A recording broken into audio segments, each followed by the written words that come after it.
Hello guys! Ayan, ipapakita ko sa inyo kung paano tayo pupunta sa Basakal Falls. Okay, then next, mag-register muna tayo at kumuha ng ating magiging tour guide.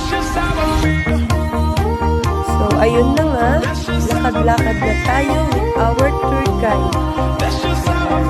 So, may hawak ang ating tour guide na for our safety. So, sa paglakad-lakad namin, nagsabi, aabot daw ng 20 to 30 minutes bago natin ma-reach ang Basakal Falls. So, ayan, meron tayong bridge na dadaan.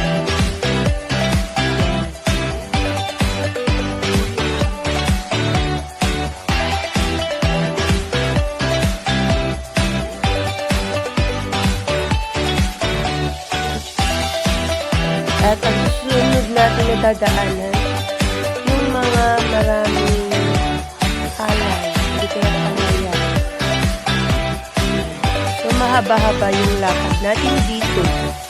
Kaya, dapat malakas ang mga buto-buto natin para ma-reach naman natin ang ating destination, di ba? Huwag kalimutan mag-ingat kasi ang mga daanan dito ay magigipin at may mga tips. So, ingat. Yan. Lakad-lakad lang hanggang sa Basakal Falls. Malapit na. So, ayan. Naghihintay sa rocket. Yan. Diyan tayo sasakay. Lalo na kung wala tayong or hindi na rin alam lumangoy. Pero kapag naka-life vest ka naman, kaya mo lumangoy. Kasi nasa 5 meters daw yung deep ng water.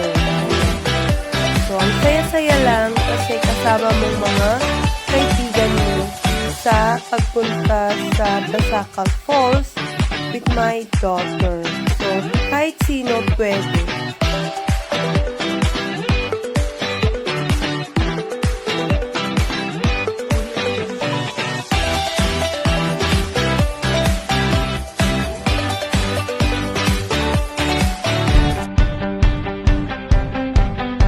So, meron nga po palang nanghihila sa ating rocket. Yun, tao doon sa malaking rocket.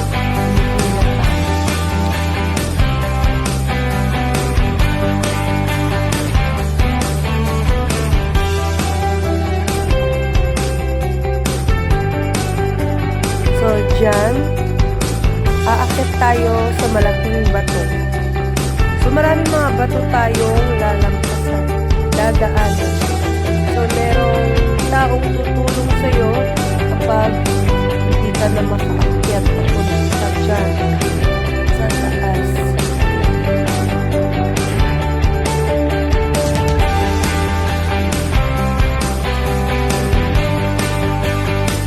And here we are in Basakal.